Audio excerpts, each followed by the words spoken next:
বছর ঘুরে অক্টোবর মাস আসে। আসে তার জন্মদিন। বিকেল বিষণ্ণতায় থমথমে করে অনিকেত প্রান্তরে হারিয়ে যাবার দিন। ব্যতীত এক বছর, প্রতি বছর যেন একই একটা ছায়াচিত্রর অংশবিশেষ বারবার চলছে। নিয়ম করে তার জন্মদিন আসে, আমি শুভকামনা জানাই, নিয়ম করেই আসে। তার বিদায়ের বিষণ্ণতায় ঘনঘটা বিকেল সন্ধ্যা।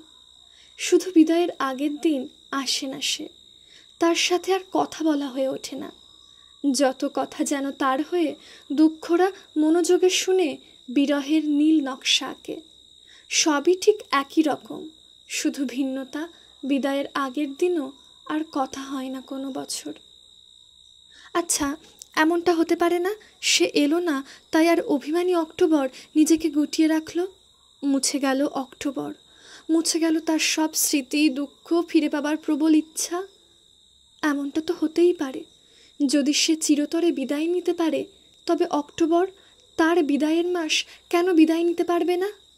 জটিলতা কি খুব? না, ভীষণ সহজ। তার বিদায়ের স্মৃতি হারিয়ে ফেললে সময় কিভাবে দুঃখ দেবে আমাকে? তাই নিয়ম করেই আসে অক্টোবর, আসে সেই হঠাৎ অন্ধকার সন্ধ্যা।